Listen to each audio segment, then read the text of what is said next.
det var den vildeste ære at få majestæten ind ad døren.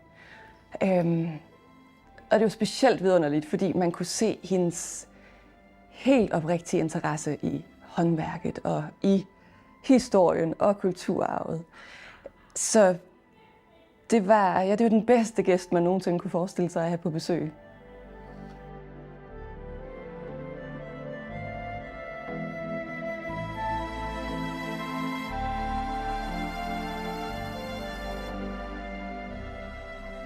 Det er ikke hver dag butikker i Randers får besøg af hendes majestæt. Det er heller ikke hver dag, at en ung dansk fremadstormende designer, bosiddende i London, bliver opfordret til at flytte hjem til Danmark for at føre den over 200 år gamle hæderkronede virksomhed Randers Handsker ind i fremtiden.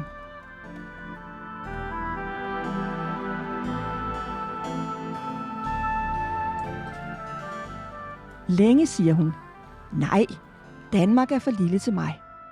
Det er først, da hendes frisør i Danmark præsenterer hende for en artikel med overskriften Danmarks svar på Gucci, at hun begynder at overveje. Der skal dog alligevel gå over 10 år og et bryllup med frisøren, før hun er helt klar.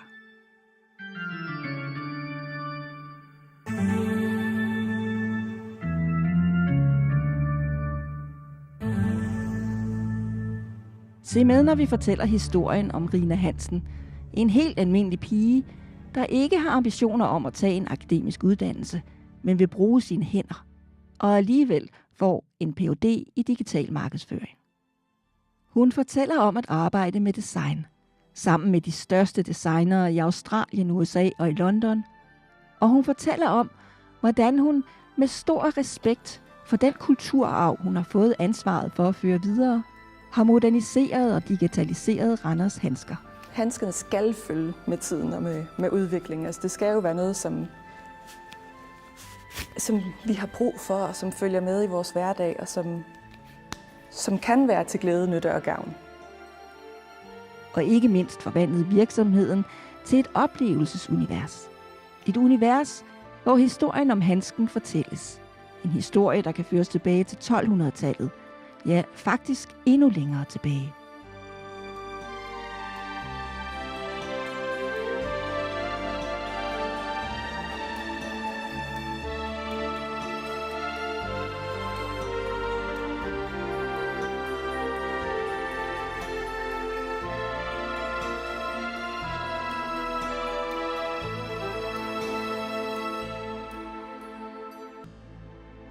Handskens historie startede ved, at mennesket havde brug for varme. Så simpelthen en funktion.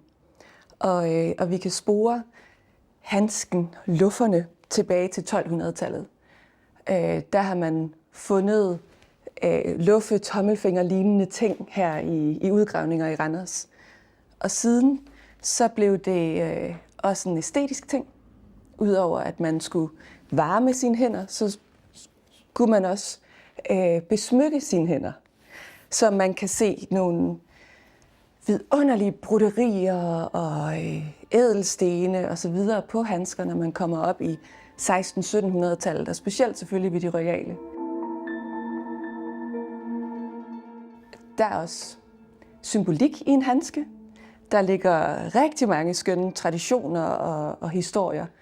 Alt fra hvis en kvinde frier til en mand på skudår, og han ikke siger ja, så skal han give hende 12 handsker. Og det kan også være, du ved, at smide handsken i ringen. Det kunne også være, når man starter et lærerforløb eller et arbejdsforhold med en chef, så får man en handske, og den er til låns, og man giver den tilbage igen.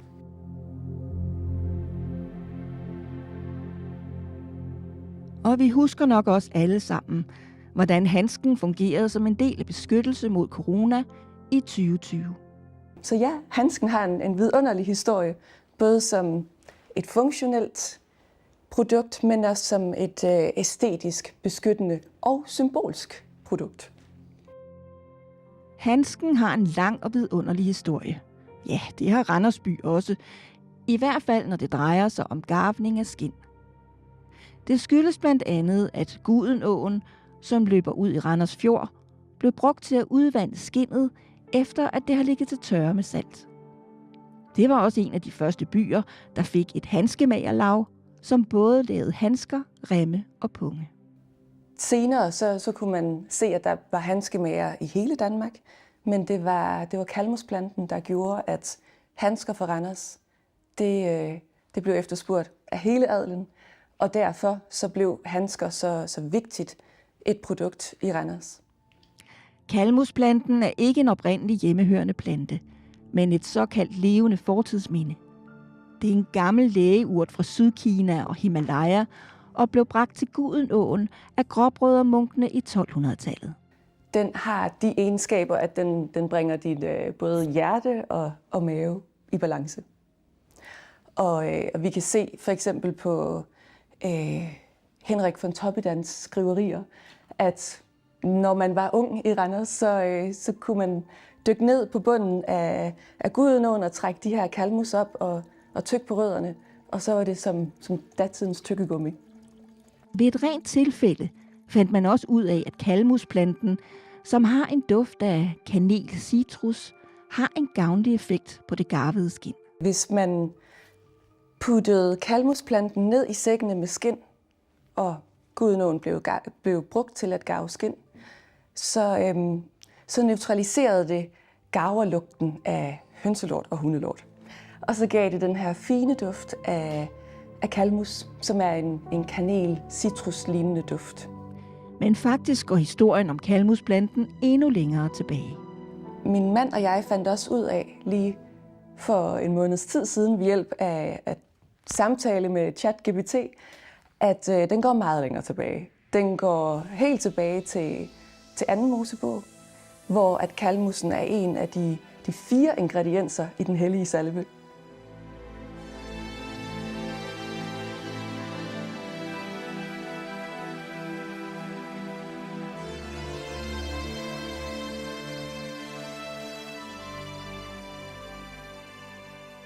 Så det har altså altid været en meget, meget, meget speciel plante. Og ja, hvordan den lige landede i Randers og blev vores brandmark, det er en spændende historie.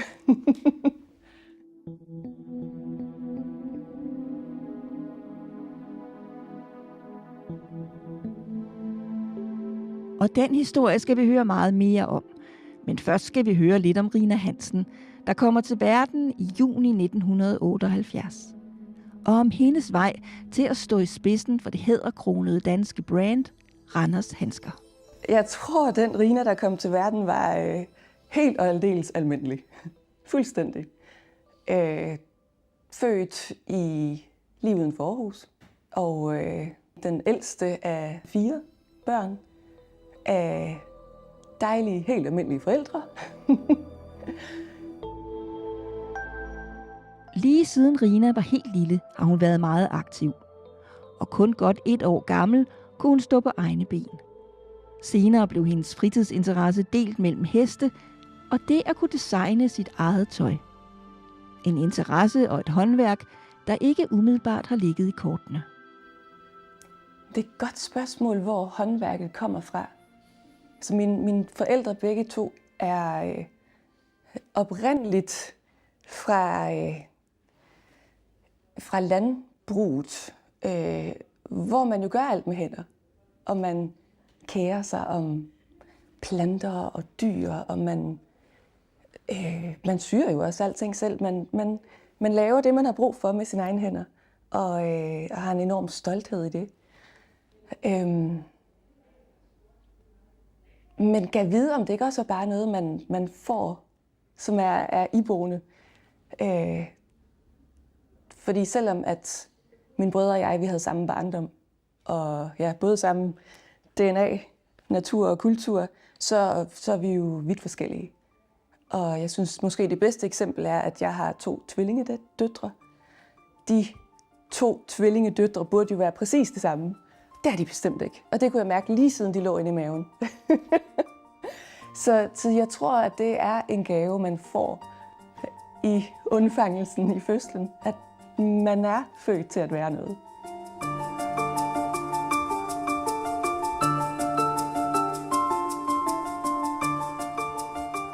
det at være født til at være noget, det har Rina taget fuldt ud til sig.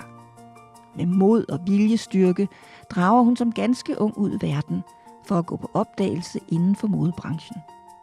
En vej, der blandt andet fører hende til en karriere i London. Herfra tager hun med jævne mellemrum turen hjem til Aarhus, og da hun booker tid hos en frisør, ved hun ikke, at det bliver et vendepunkt. Da jeg første gang stod Rina i salon, hvor hun kom ind som kunde, det ved jeg ikke, der var jeg jo sikker på, at jeg skulle blive gammel med hende.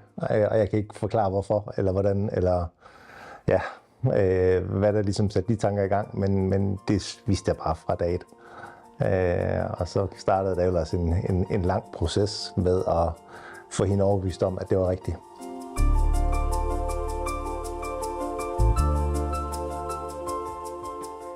Mere om den proces senere. Men først er vi tilbage i starten af 1990'erne, hvor Rina går i folkeskole. Og allerede der viser hun, hvad hun kan med hænderne. Så meget tidligt beslutter hun nemlig, at hun vil noget med sit liv. Og ikke nok med, at hun opdager, at hun kan kreere sit eget tøj, men hun kan også sy det. Jeg begynder at sy allerede i folkeskolen. Lave kjoler, lave tøj, jakker. Og det var egentlig fordi, at jeg kunne ikke købe det, jeg så på catwalken.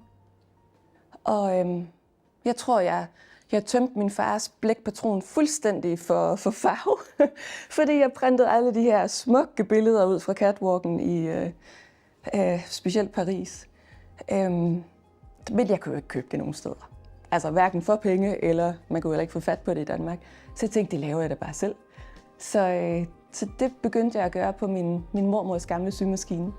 Og det vil sikkert ikke synes, det er jo særlig pænt i dag, men den glæde, det gav at have den kreative proces og prøve at lave noget, som man synes er det smukkeste i hele verden, var vidunderligt for sådan en 15-årig Rina. Rina syede ikke bare for sjov. Hun brugte rent faktisk alt det tøj, hun syede. Jeg tror måske også dengang kunne man være lidt mere fri i sin kreativitet. Altså der var ikke store brands, og der var ikke noget, man skulle gå i skolen dengang. Så der var mere frihed omkring, hvordan man udtrykte sig. Rinas drøm om fremtiden lå egentlig ikke i at designe tøj, men mere i retning af at blive sanger eller måske dyrlæge. Men hendes design var så bemærkelsesværdigt, at folk begyndte at interessere sig for det. Det kom helt tilfældigt ved, at jeg gik i mit eget design. Og så, når jeg var inde og shoppe i forskellige tøjbutikker, så begyndte de at efterspørge, hvor kan jeg købe det, du har på? Så jamen, det kan jeg da godt lave til dig. Og så stille og roligt på den måde begyndte jeg at sælge til butikker. Og jeg tror, det store overraskelsesmoment var, da der var afdansningsbal, dronningebal på Katedralskolen i Aarhus, at der så var nogen, der kom i mit tøj. Den havde jeg slet ikke set komme. Der blev jeg sådan helt... vidste overhovedet ikke, hvad jeg lige skulle stille op med mig selv. Jeg var ret sikker på, at jeg skulle være sanger og ikke designer. Men det var sådan lidt en... Hold da op, er der andre, der kan lide det?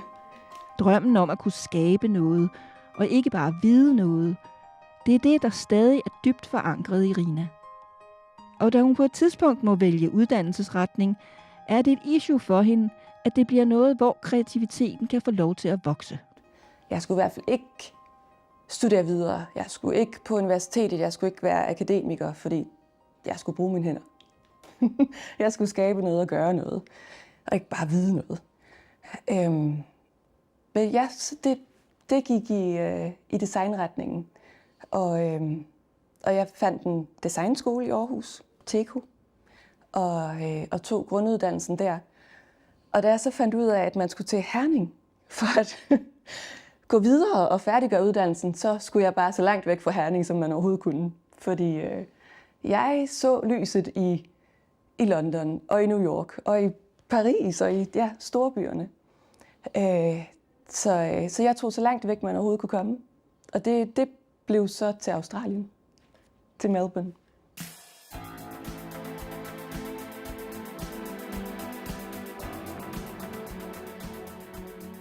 Og der står hun så, uden at have et job. men aktiv og med en utrolig viljestyrke. Hun tænker simpelthen, det skal jeg nu nok finde. På det tidspunkt ved hun endnu ikke, hvem der er noget inden for modeverdenen i Australien. Så hun vælger at besøge alle de steder, hvor folk mødes i fritiden. En af dem, hun møder, er designeren Lisa Baron. Et af de navne, der hører til blandt de 10 bedste. Kemien mellem de to er der lige med det samme. Så inden Rina får set sig om, så er hun flyttet ind og er i gang med det, der bliver hele basisgrundlaget for, hvordan man kreerer tøj til det internationale catwalk. Aller vigtigst hos hende, at der skulle også laves prototyper i designhuset, og vores syersker, og de boede lige rundt om hjørnet. Altså der var syværksteder forbundet med designhuset. Så det at være med i hele den proces, det var vildt vigtigt. Så det ikke bare var, at det var en idé, og så sender man den ud i verden, og så får man et eller andet tilbage igen. Men det, at man er med i hele skabelsesprocessen og sikrer, at hvert enkelt lille sting var absolut top. Det gav en base, som var helt fundamentalt for alt, hvad jeg lavede derefter. Og ingen tvivl om, at det har været på det grundlag, at Rina endelig efter 10 år fik kontrakten i hus med den tidligere ejer af Randers Handsker. Det var Rina, der fortalte mig, at hun havde forsøgt i 10 år at fange opmærksomheden, og det havde jeg ikke fattet. Og det har vi mordet os meget over. Men i bag, altså set i et perspektiv, så vil jeg sige, jamen det var jo nok et eller andet, der var rigtig godt for den beslutning, der blev truffet. Fordi den afgørelse, der så kom efter de 10 år, jamen det var også, at jeg blev helt sikker på, at Rina, det var den rigtige, der skulle fortsætte Randers Handskefabrik. Jeg elsker det her tørklæde. Og det mest sådan monokrone look. Hvis det bare er sort-hvidt, så kan man ikke helt se, hvilket årti det er. Så det er sådan et super godt klassisk trick. Tilbage til Australien, hvor man kan sige, at ud over tålmodighed og viljestyrke, så blev det også 2 år, hvor Rina for alvor lærte at stå på egne ben. Altså jeg har tit tænkt på siden, hvordan var det for sådan en ung pige at flyve på den anden side af verden. Og dengang var der jo ikke rigtig, der var ikke sociale medier. Jeg havde lige fået en hotmail, men det var heller ikke sådan, at man havde mobiltelefoner eller... Altså man var ikke connected på samme måde. Men jeg husker det overhovedet ikke som en skræmmende oplevelse eller noget sådan særligt. Jeg tror, det er ungdommens velsignelse, at man bare skal ud i verden, og så tager man imod det, som verden giver en. Måske skulle jeg finde ud af, hvilken farve jeg har brug for. Det bliver nødt til at være noget, der er anti-hverdag, og som bare bringer smil og glæde og de helt happy hormones, når man ser på den. Så den både mærkes lækker og blød, men prøv lige at se. Det er som at have sol i hænderne. Og Rina tog imod al den viden og erfaring, hun kunne få inden for mode og design i de 2 år, som det dengang kun var muligt at få visum til. Men hun var bestemt ikke klar til at rejse hjem. Så næste stop blev i USA, og også her lykkedes det at få job ved en designer. Hvor at jeg arbejdede med en ex-Kenzo-designer med at starte hendes eget brand op. Det var så specielt på en helt anden måde. Altså det var ekstremt luksuriøst og en overdådig tilværelse. Meget, meget specielt. Meget antidansk. Prøv lige at se. Så kan man nemlig lige have sine hundegodbidder deri. Eller sine penge. Ja, apropos penge, så var det blandt andet noget af det, Rina fik med sig fra USA-opholdet. Nemlig det, at det nødvendigvis ikke er lykken at have nok af dem. Men derimod er det vigtigt at kunne finde sig selv, sit eget ståsted. Jeg tror, at man får et worldly view. En helt anden åbenhed omkring mennesker, firmaer, brands og verden. og at oplevelser og kulturer er bestemt ikke ens. De er meget forskellige. Selv om man kan sige, at England og USA og Australien er meget, meget ens. Altså vi taler ikke Kina og Indien og Danmark. Og så alligevel så er de så forskellige, og at man skal finde sig selv i det. Man skal finde sin egen kerne i det, for at kunne navigere i de forskellige kulturer. Så jeg tror, at det har givet den her kerne, en stabilitet, en ryggrad, og det at finde ud af, at man skal stå for noget selv. Ellers så kan man falde for hvad som helst. Less is more. I de 2 år, Rina opholder sig i USA, undersøger hun både i USA og rundt om i Europa muligheden for at komme ind på designskoler. Det bliver Central St. Martins, University of Arts i London. Jeg var til optagelsesprøve på Central St. Martins, som for dem, der ved det, er i industrien, så er det absolut fineste designskole at komme ind på. Altså der ved man bare, at man får et super godt job efterfølgende. Så det var sådan helt, hold da op, tænk, jeg blev kaldt ind til samtale. Og alligevel så havde jeg nok ikke sat mig mere ind i det, fordi at jeg var fløjet ind og kom med bare sådan en lille bitte portfolio, sådan lidt familiealbumagtigt.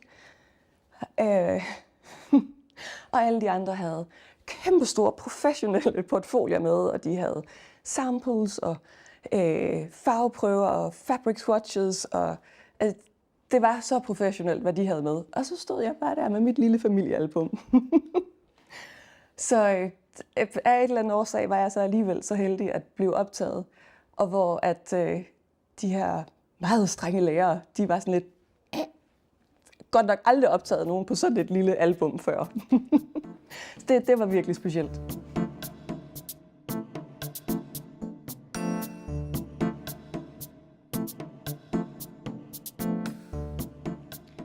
Men selvom hun nu står med adgangskortet til en af de store designuddannelser, så tager Rina en helt anden beslutning. Det ender faktisk med, at jeg vælger overhovedet ikke at starte på uddannelsen.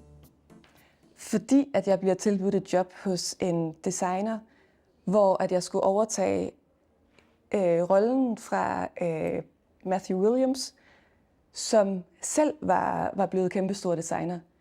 Jeg synes jo stadigvæk, det der skole noget, det var sådan lidt ikke noget for mig. Så hvis jeg kunne få jobbet, jeg alligevel ville få efter skolen, så var det, jeg valgte. Så ja, jeg startede ikke i skole, jeg startede direkte på job i stedet for. I jobbet får Rina stor succes. Og der begyndte jeg faktisk at tænke, jeg ved, om jeg skal have en uddannelse. Så i stedet for at tage designuddannelsen, så kom jeg ind på University of Arts, hvor Central St. Martins også ligger under, og studerede på deltid en bachelor i fashion management, altså en forretningsgrad.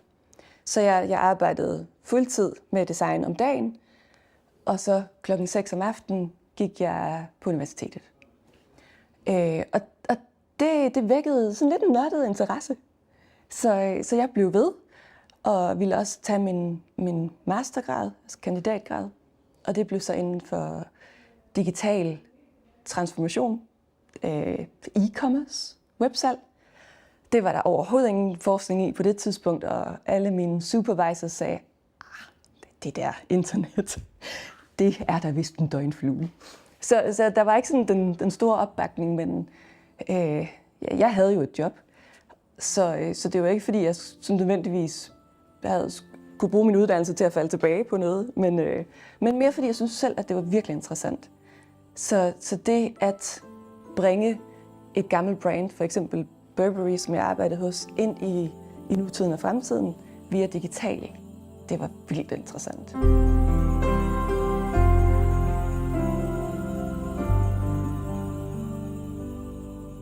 Rina trives i London, nu med en master. London er ikke så langt hjemmefra, så i forhold til USA og Australien, så føles det lidt som at komme hjem igen. Altså himlen er lidt tættere på i London, hvor USA er den meget langt oppe, og alt kan føles lidt som kulisser. der blev det pludselig sådan meget nært igen. Men dog ikke så nært, at hun på nogen måde gør sig tanker om at flytte hjem til Danmark. Jeg overvejede på intet tidspunkt at flytte tilbage til Danmark. Fordi, ja, hvad skulle jeg der? Jeg elskede storbyen og elskede designhusene. Og på det tidspunkt, hvor min frisør han sendte mig artiklen med Gucci, der arbejdede jeg hos Burberry. Og jeg kunne ikke se noget smukkere end Burberry. Altså det var så magisk med det her ene produkt, trenchcoaten, med den her lange historie tilbage til 1800-tallet, og hvordan det var blomstret op på dygtigste forretningsmæssige vis til at blive et brand, der var relevant i nutiden. I Danmark var der jo kun high street brands, der var bestseller og IC Company. Så der var ikke noget med dybe rødder og mening og noget, der skulle vare i mange generationer endnu. Så nej, jeg skulle ikke tilbage til Danmark.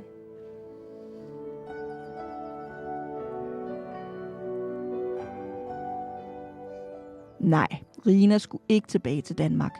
Det var hun fuldstændig sikker på. De mange år i London har nemlig udviklet Rina til et 100% storbymenneske. Men hjemme i Aarhus er der stadigvæk en frisør, der forsøger at få Rina tilbage til Danmark. Rina boede i London, da hun først blev kunde hos mig i salonen, og havde gjort det i en årrække. Og hun kunne slet ikke se, hvad hun skulle til Danmark efter. Så der startede der jo sådan det første projekt, vi havde sammen, det var for at overbevise hende om, hvad hun skulle lave, hvis hun kom til Danmark. Han var ret sådan rolig og overbevisende med, at du flytter til Danmark, og du kommer til at overtage Randers Handskefabrik. Og det bliver din livsmission. Hun var jo blevet en storbypige, hvis man kan sige det sådan, og hun havde job ved Burberry og andre forskellige luksusmærker derovre, og kunne ikke se, hvad... Der var jo ikke noget lignende i Danmark, så der var jo ikke noget at lave her, og det var også blevet for lille til hende på mange måder. Ikke? Og så en dag, så gik jeg forbi et magasin, hvor overskriften var Danmarks svar på Gucci, og det var så en historie omkring Randers handsker. Og jeg tænkte, jamen, det kunne jo godt ske, at det kunne være et virkemiddel til at få hende lukket til Danmark, hvis vi nu kunne bygge Danmarks svar på Gucci sammen. Og han sagde det bare så stille og roligt, som at, nå ja, jamen, ja, det er da det, jeg skal. Det var jo i 2007, ikke? At jeg så artiklen og sendte den til hende. Så må det faktisk være gået lidt stærkt, fordi i 2009 blev vi gift. Men derfra og så til, at vi så fik overtaget Randers Handsker, der var der jo så en årrække, hvor at vi relativt hurtigt efter, vi har set artiklen, og havde bestemt os for, at det skulle være os, og hun kunne se ideen i at flytte til Danmark, så tog vi fat i Arne, telefonopkald. Det gjorde vi sådan løbende, årligt, at han skulle bare lige vide, at hvis det var på et tidspunkt, at han skulle overveje selv, eller han kunne overveje selv, så stod vi klar.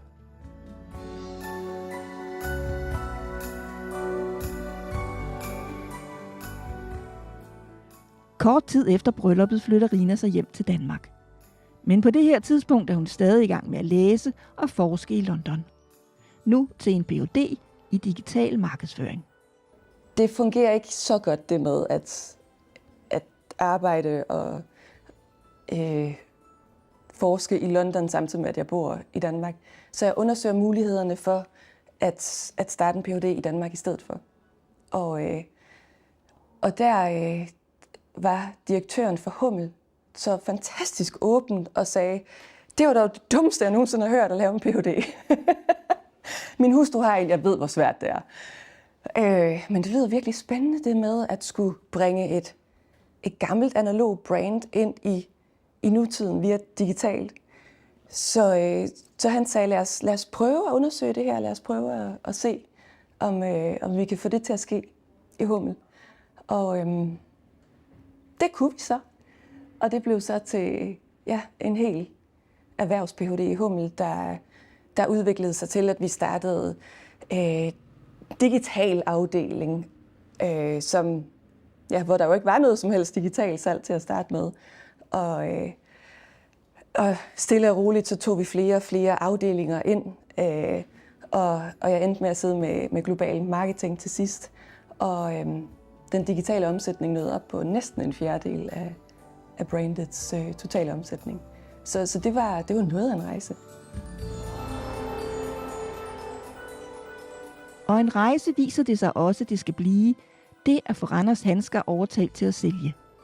Men som aftalt, så bliver Thomas ved med at kontakte virksomheden. Vi skrev ham brev et par gange også, og så videre, så vi prøvede sådan lige stille at presse på, uden at virke sådan super interesseret. Heller ikke, fordi vi skulle også på en eller anden måde stå i en forhandlingssituation, hvor vi ikke bare skulle komme med en masse penge for at overtage det. Så der startede en lang dialog. Mest envejs, vil jeg sige. Men til sidst, så bestemte vi os for, at det skulle være det. Og så første skridt var jo så, at vi flyttede til Randers. Og Rina gik ned med en julekurv, flyttede om sommeren, og i december gik hun ned med en kurv til Arne og sagde, nu er det nu. Og nu skal vi ligesom have sat det her i gang. Der gik så også nogle år efterfølgende, men det var sådan ligesom det første sådan større skridt, ikke? Den korte version af den historie, det er, at jeg havde været ude i byen og kommer tilbage igen, og jeg får at vide, at der har været en dame, som gerne vil tale med mig, men hun har sat en juledekoration. Og den tog jeg med mig ind på kontoret og satte med på bordet, men hun ville komme igen, fik jeg at vide. Og det gjorde hun så, og derfra, der var der faktisk kun én vej. Og han sagde, ja, man siger jo, at mænd ikke har intuition. Men jeg kan føle det her. Det er et skæbnesvanger møde.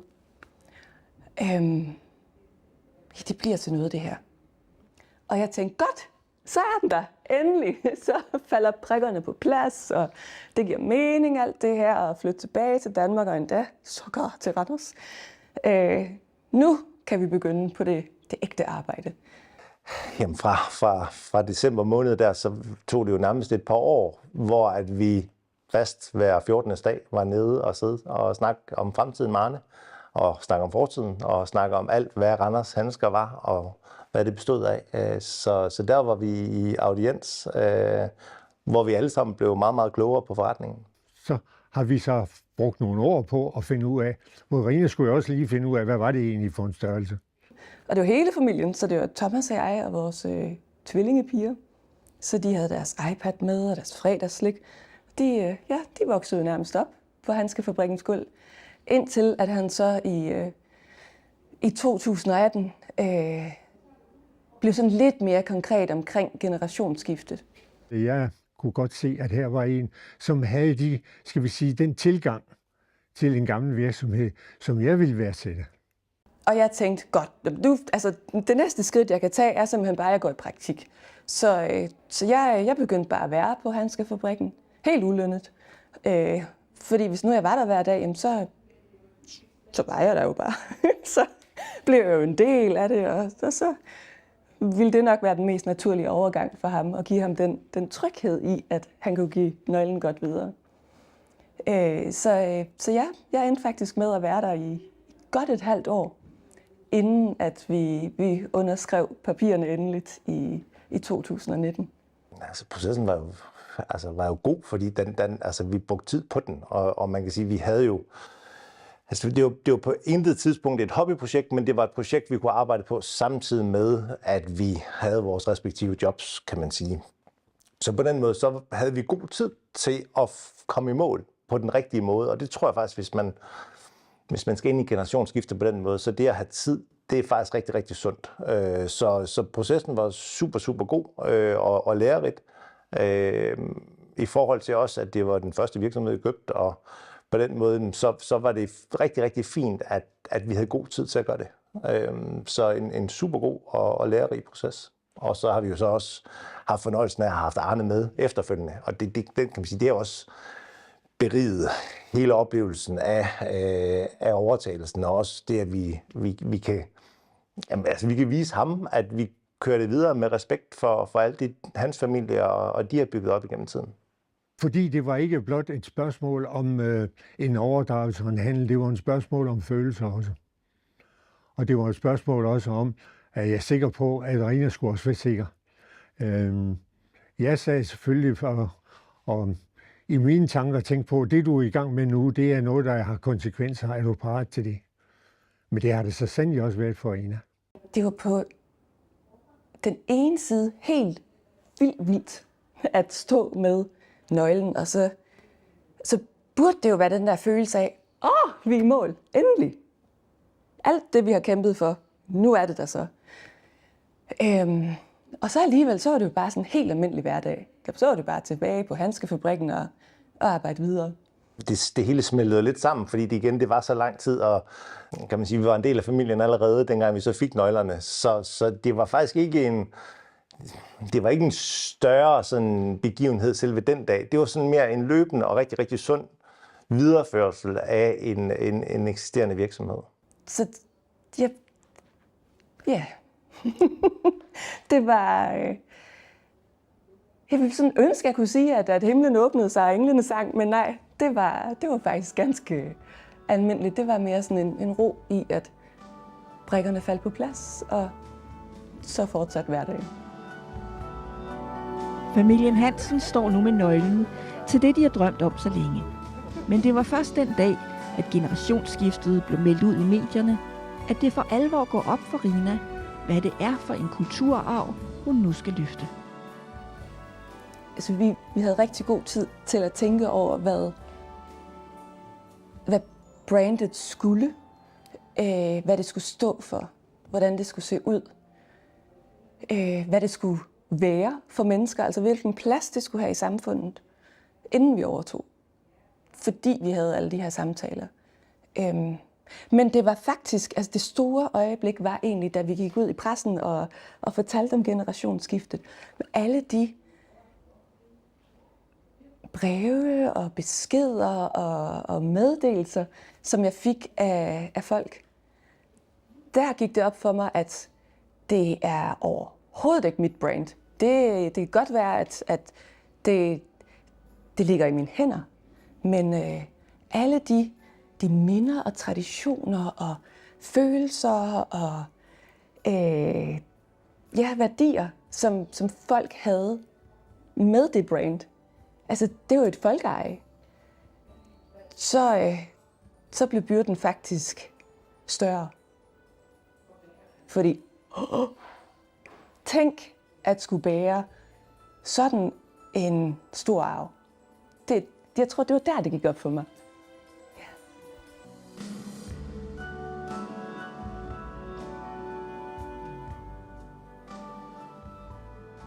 Kulturarvsstyrelsen definerer kulturarv sådan. Den danske kulturarv omfatter alt, hvad mennesket har efterladt sig gennem tiderne. Og man kan jo godt sige, at handskens historie, og specielt Randers handsker, er en del af samfundsudviklingen. Så derfor føles ansvaret for at føre historien ind i fremtiden endnu større. Rina udarbejder derfor en langsigtet strategiplan på 20 år. Og der afsatte vi også år til at lære fra den tidligere ejer. Og sådan helt konkret, så tror jeg, at det ses tydeligst i vores museum, hvor at Arne og jeg, vi satte os ned hver tirsdag formiddag i et år. Jeg stopper aldrig med at lære. Nej, bestemt ikke. Og simpelthen helt praktisk tømte hans fars skab. Og der var jo dokumenter tilbage til 1800-tallet og alle de tidligere ejere, som bare lå i bunker. Altså der var intet, der var kategoriseret eller dokumenteret. Så det blev bare puttet ind i skabet. Og som Arne også sagde på et tidspunkt, da de overtog, jamen der var jo mange brands, mange firmaer, som var 100 år gamle. Det, at vi sad hver tirsdag og gennemgik alle dokumenterne, gjorde, at jeg blev klædt på til at kunne vise den her rejse, som brandet og håndværket har været på, siden kalmusen blev bragt til Randers i 1250.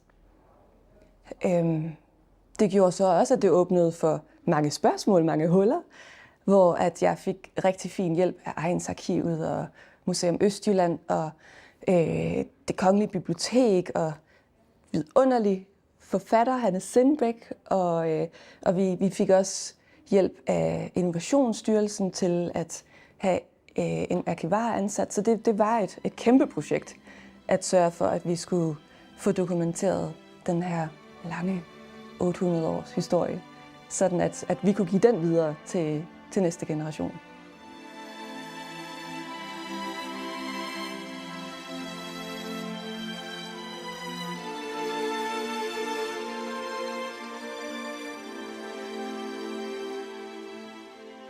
En 800 års historie, som starter med, at Franciskanerordenen i Danmark, kaldet Gråbrødre, grundlagde Gråbrødreklostret i Randers i 1236. Og i den forbindelse bragte de kalmusplanten som en af de medicinske urter, og som trives i vådområder, til Gudenåen. Der gik ikke længe inden alle garvere fra byens hastigt voksende handskemagerfag opdagede, at kalmusen ikke bare fjernede den grimme lugt fra garvningen, men også efterlod duften i skindet. Således blev handsker fra Randers en voksende succes. Jamen starten var, at Randers jo, som har været kendt for handsker igennem generationer, og det er rigtig mange generationer. Vi går helt tilbage til middelalderen. Der var den fabrikation, den var ligesom dødt ud i byen. Først og fremmest fordi man brugte nogle gavemetoder på skinnene og en råvare, som ikke var tidsvarende mere. Hvorimod man i Frankrig var kommet meget længere, i særdeleshed i gavemetoder, som gjorde, at de skind, man kunne lave, de var meget mere modtagelige for moden, og man kunne lave meget flottere handsker osv. Så der var en initiativrig mand i Randers, der hed Kellermann, som sagde, jamen altså, der er et potentiale og en tradition i byen, det må vi se at få genfødt. Og da det var i Frankrig, at udviklingen den var, så siger han, så skal vi til Frankrig. Og der finder han en garver, og ikke nok med, at han er garver, han er også handskemager. Og det var jo altså simpelthen et fund og et skub. Så han får ham også til Randers, og de starter fabrikken. Og der er han så driftsleder, og Kellermann er stadigvæk initiativtageren, som står bagved. Og i løbet af nogle år, så kan han se, at det her, det har den rigtige udvikling osv. Og så overdrager han det til den franske fagmand, som han har fået til Randers. Og det er starten på Randers Handskefabrik i 1811. Den franske fagmand var en ung mand ved navn Martin. Og da Kellermann kunne se ham som fremtidige ejer af Randers Handsker, så sørgede han for, at han blev gift med præstens datter, sådan at han blev i Randers. Og et år senere kunne Kellermann overdrage Randers Handskefabrik til ham. Familien Martin drev virksomheden gennem 3 generationer, indtil Marinus Thomsen købte den i 1893. Men hvad det var, der gjorde, at det lige præcis blev handsken fra Randers, der blev en kæmpe succes, der skal vi kigge i retning af de kongelige. Jamen, jeg tror faktisk, at det var dronning Marie Antoinette, som sørgede for, at det blev så vigtig en del af Randers' by og Randers' historie, Danmarks historien. Fordi hun hørte, at man kunne få handsker og lædervarer fra Danmark, som ikke lugtede. Så prøv at tænke, at hun som adelig kunne dufte godt, mens at pøblen ikke duftede så godt. Så det var jo noget af det fineste, man kunne opnå. Så der findes breve på Det Kongelige Bibliotek, hvor at adlene i Europa efterspørger handsker fra Randers, handsker og lædervarer. Og det blev så efterspurgt, at man i 1750 i Danmarks Eksportråd udnævnte handsker fra Randers til Danmarks vigtigste eksportvare. Så det var altså noget, der virkelig betød noget for Danmarks historien. Ja, det betød så meget, at næsten en 1/5 af byens borgere dengang var involveret i handskeproduktionen. Spoler vi tiden frem til 1927, så er det året, hvor Marinus Thomsen dør, og hans enke, Alma Thomsen, sælger Randers Handskefabrik til den bankuddannede Ejner Vejrum. Ejner og hans hustru Linnea lever og ånder for virksomheden. Så meget, at deres børn så at sige bliver født ind i handskeproduktionen. Og spørger man Arne Vejrum, den ene af sønnerne, hvornår han kom ind i virksomheden, lyder svaret. Jamen det gjorde jeg, da jeg blev født. Men ellers vil jeg sige, at jeg blev rigtig engageret i virksomheden i 62, for da havde jeg fået min uddannelse. Både inden for det kommercielle, men også inden for det fagmæssige. Og jeg er uddannet garver. Og i 1962, der kommer jeg tilbage til Randers, og vi starter garveriet igen, som det havde været før også. Og min bror er også, han er uddannet handskemager. Og vores far, som jo også stadigvæk var meget aktiv dengang, jamen han sad og styrede tingene, skal vi sige, som en bankmand ville gøre det, for han var bankuddannet. Og så kommer der en rigtig god og lang og dejlig udvikling i virksomheden. Over 50 år er det brødrene Erik og Arne Vejrum, der fører virksomheden gennem denne udvikling. Jamen det er en proces med mange store, gode oplevelser. En stor tilfredshed ved at se, at det produkt, vi lavede, det var så godt, som det var. Og det var så også en af de ting, som var afgørende for virksomheden, når vi kom i konkurrence med, skal vi sige, billiglandene, som jo var en stor del af den udvikling, som vi også kom ind i. Det var, at vi fastholdt vores kvalitet. Og det er da også lige nøjagtigt det, der har drevet Rina og fået hende til at droppe karrieren i et af de største modehuse i London og gå i gang med det, der bliver hendes livsværk. Ready to go. Jeg havde altid arbejdet inden for sådan den fineste kvalitet, hvor at man arbejder med håndværket i huset, i modehuset, og man syr og skaber produkterne der. Så altså meget anti, hvad man gjorde i Danmark med, at man tegnede noget, sendte det til Kina og fik det hjem igen og solgte det. Gerne så billigt som muligt. Det sagde mig ikke noget i forhold til at skulle bibringe kvalitet og produkter, som der kan vare i generationer. Så den historie med verdens fineste handsker, og det, at det engang var et helt holistisk brand, som havde butikker i New York og i London, på Kongens Nytorv, og havde tasker og tøj, handsker, tørklæder, sågar bilinteriør. Altså, det var Danmarks svar på Gucci, længe før at Gucci blev Gucci. Vi havde bare glemt i Danmark, at vi havde sådan et fint brand. Så det at kunne få lov til at starte den rejse med at genopleve det brand, det fik mig til at smide hele min karriere og flytte til Randers. Selvom der er ret stor forskel på Randers og London, og selvom Rina tidligere ikke mente, at Danmark havde noget at byde på i forhold til levevej inden for mode, så var der nu alligevel noget, der trak i hende. Noget, hun kunne se. Jeg kunne se en dansk kulturskat, der skulle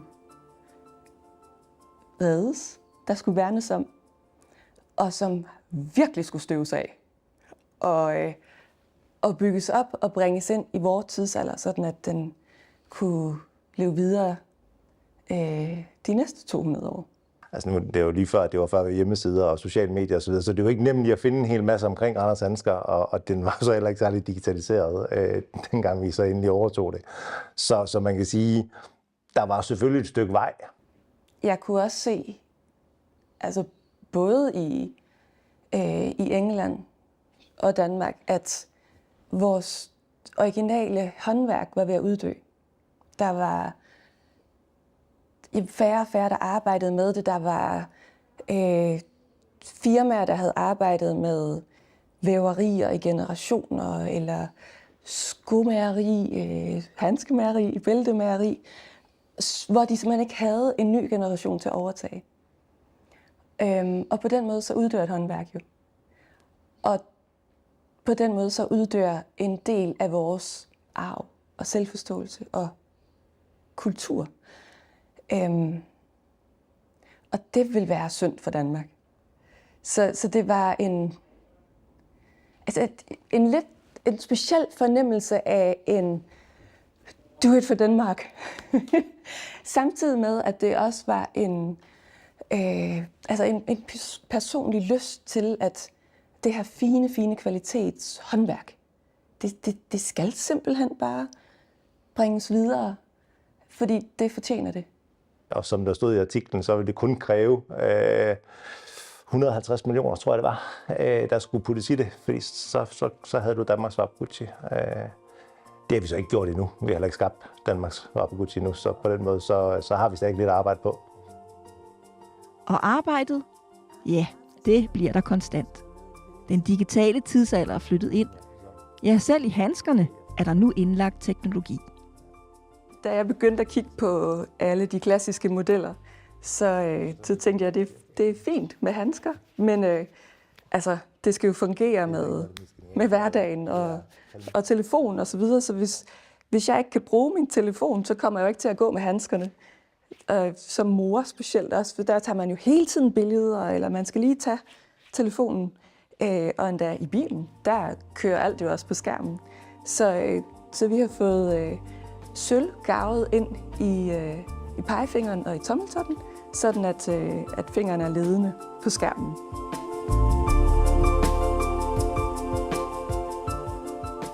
Ofte sker der ændringer, når en gammel virksomhed bliver overtaget af nye hænder.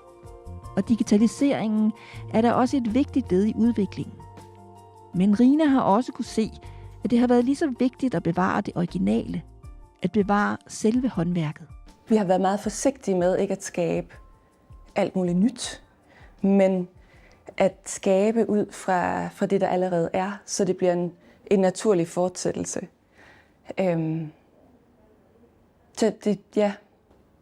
Jeg vil for alt i verden ikke have, at det bliver et eller andet trendy, som får pludselig ryk op, for så at falde ned igen. Det er vigtigt, at vi hele tiden værner om kernen, og så innoverer vi derfra. Og stik imod, hvad der ellers ofte sker med dansk produktion, så produceres alt hjemme i Randers. Og endda på gode gamle manuelle maskiner. Produkterne er ufattelig manuelle. Håndværket er manuelt, og selvom at det kan være det samme fine anilinskind, håndteret af den samme handskemager og den samme syerske på den samme maskine, så kan de to ens handsker alligevel være forskellige. Fordi det er et naturmateriale, og fordi at det er en menneskelig hånd. Så det er så langt fra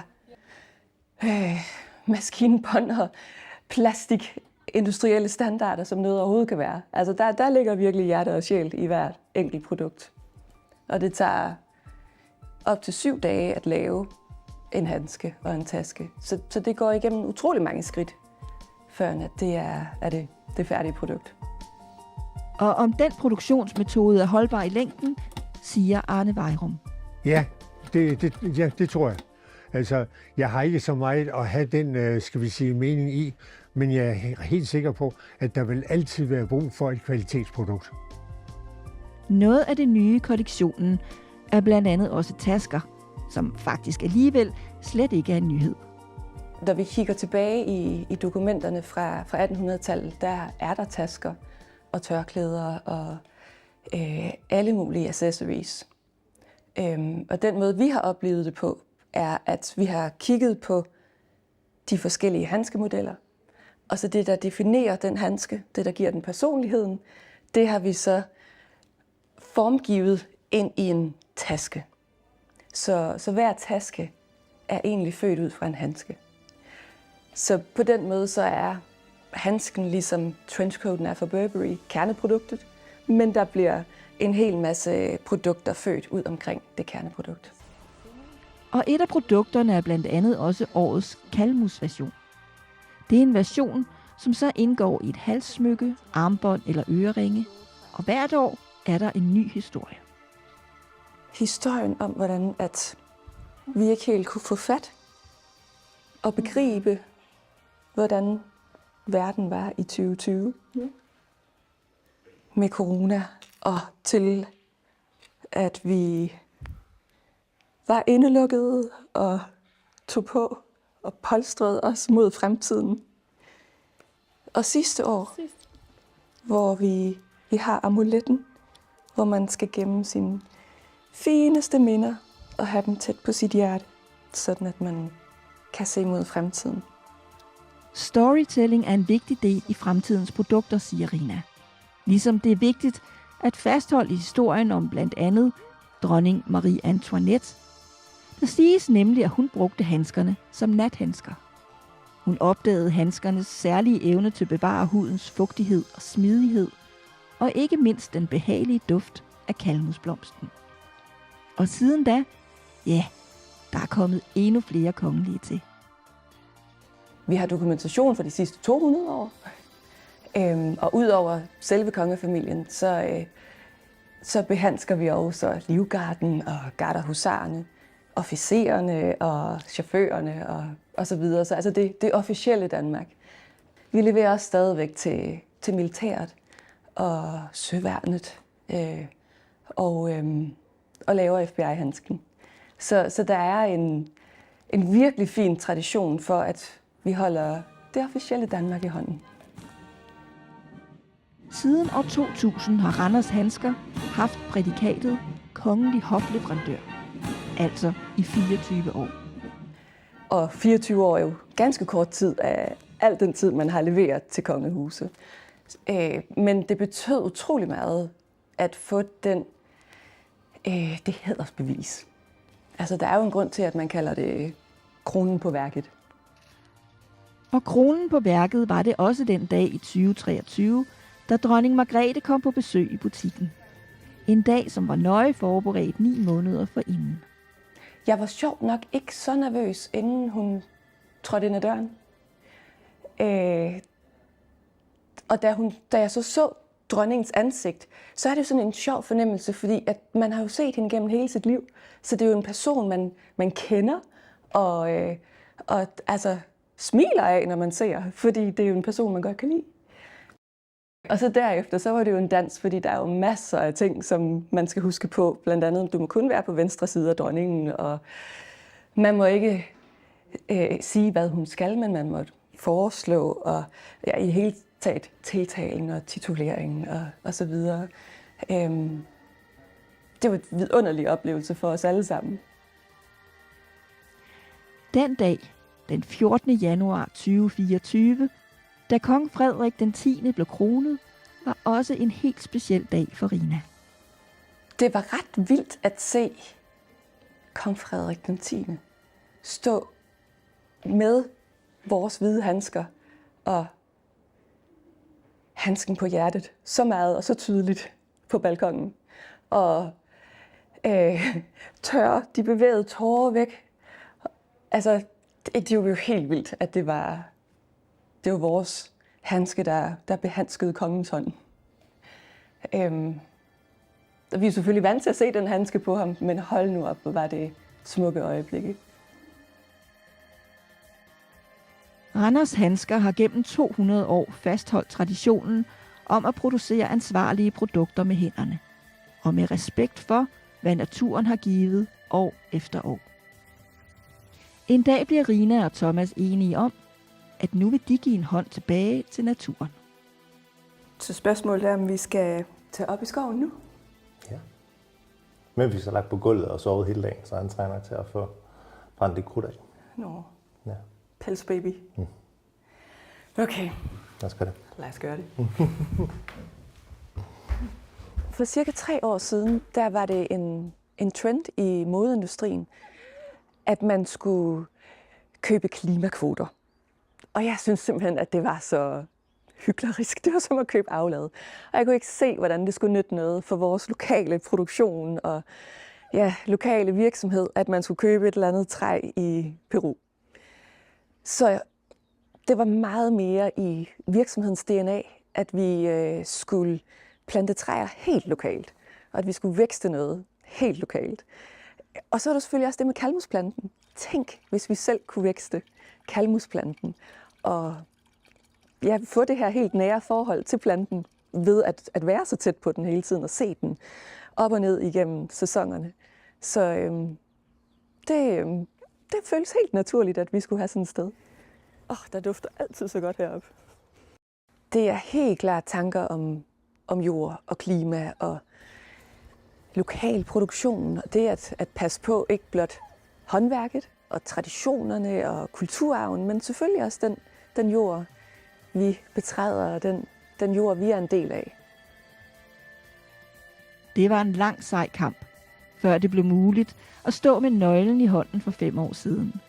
Og selvom Rina dengang ikke kunne forestille sig at flytte hjem til Danmark, så har hun nu indset værdien af den hverdag, hun og hendes familie har fået i Randers.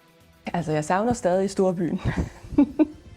men nu for at være helt ærlig, så er der bare en bedre work-life balance, når man bor i Randers. Altså, det er ret vidunderligt, at vi kan bo i et stort hus, og vi kan bare lige gå igennem skoven, og så er pigernes skole der ned ad bakken, og så er vi ved handskefabrikken, og alt er jo inden for en radius af 1 kilometer, så det er en dejlig, nem hverdag. I London, der kunne jeg jo nemt bruge 2 timer bare på at komme på arbejde, og der var ikke mulighed overhovedet for at have børn eller andet. Så det er et andet liv, og det er mere familievenlig hverdag. Og nu er drømmen om at føre den over 200 år gamle virksomhed ind i fremtiden godt på vej, hjulpet af den indre ild, som Rina besidder, og ikke mindst af manden bag handskedronningen. Gosh, den der indre ild. Ja, hvor kommer den fra? Det er jo ikke hver dag, jeg mærker den. Fordi det er jo heller ikke nogen hemmelighed. Der er også dage, hvor jeg har lyst til at give op. Men den blusser jo op igen og igen. Og så alligevel, jamen, så tager vi et skridt videre. Så igen, måske er det der iboende, at man får en gave som menneske at udføre. Men får man måske også en mission, tror jeg. Hvordan det er at være manden bag handskedronningen. Det er jo fantastisk. Altså, det er jo ingen tvivl om det. Det kræver, at man... Jamen, hvad skal man sige? At man tager over på nogle ting. Fordi det er klart, at arbejdet fylder ekstremt meget. Og jeg er... Hvordan skal man sige det? Jeg er bedre til at være selvstændig end Rina er. Rina vil gerne have trygge rammer og vil gerne have faste budgetter og setup. Og nogle gange kan det være rigtig svært at lave som selvstændig, hvor det hele tiden kommer udfordringer ind fra højre og venstre. Der er som regel en eller anden ildebrand, man skal slukke et eller andet sted. Og der tror jeg, at det, at jeg har en anden ro i den måde, jeg driver forretning på, er sundt for, at jeg kan være manden bag, hvis man kan sige det sådan. Så at vi kan bygge det sammen. Når Arne ser tilbage på de 5 år, der er gået siden han overlod nøglen til Rina, ser han ting, som bliver gjort på en måde, som han bestemt ikke ville have gjort. Og derfor siger han til sig selv, det er godt, jeg ikke er der. Fordi den tid, vi er i, det er Rinas tid, det er ikke min tid. Og jeg tror, det er en vigtig ting i det generationsskifte, det er, at man er klar over, hvornår det er tid. Og at man er klar over, at nu skal det ikke være, vi skal ikke snakke om, sådan plejer vi ikke at gøre. Det er, jeg lige ved at sige, det er forbudt. Det er et spørgsmål om at se, hvad skal der til nu? Og det kan Rina se, og det prøver jeg at se, om jeg kan sætte mig ind i. Men det er ikke altid, jeg har været enig. Men det har slet ikke været noget problem, fordi det er ikke mig, det er Rina, der bestemmer, hvad der så skal ske. Det har været 5 spændende og lærerige år på alle fronter, er både Rina og Thomas enige om. Og fremtiden? Ja, den tror de på. Jamen, hvis man skal kigge Randers handsker frem i tiden, så det er jo super nemt, fordi man kan sige, at Rina har jo lavet en plan. Så det er jo bare at slå op på PowerPoint side 78, tror jeg. Så kan jeg se, hvordan fremtiden ser ud. Jeg kan ikke gøre det alene. Jeg er meget bevidst om, at det kræver, at vi løfter i flok. Og at der skal flere hænder og midler og kræfter ind. Nogle gange kan det at være selvstændig give udfordringer og også muligheder, men det er ikke sikkert, at det er sådan lige den helt lige vej til side 78. Men jeg er ret sikker på, at vi kommer derhen. Jeg tror, at vi nu i de første 5 år har støvet godt af. Vi har bygget et fundament. Vi har et brand og et produktportefølje. og hele historien dokumenteret så godt, at vi nu snart er der, hvor vi kan træde på speederen, og så kan vi så begynde at komme videre og komme ud over Danmarks grænser. Jeg tror, det er en mere selvstændig retning, vi går i, med måske mere egne butikker, mere fokus på egen produktion osv., end vi måske havde planlagt for 5 år siden, da vi købte det, hvor at der var nogle andre ting, der kunne fylde mere. Men jeg synes, det har været nogle spændende 5 år, corona og energikriser og recessioner og hvad vi ellers har været igennem, ikke?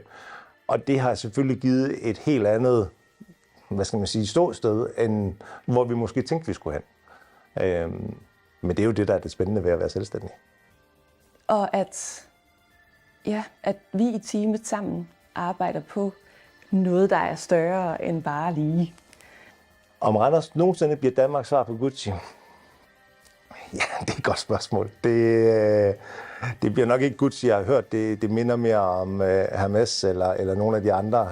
Men det bliver i hvert fald et brand, som man vil være stolt af at have i Danmark. Det store ønske er, at vi kan formå at genopleve brandet, som det var i 1800-tallet og starten 1900, hvor at det vitterligt var et fuldt holistisk brand, som vi kender det i dag fra Hermes, Louis Vuitton, Gucci.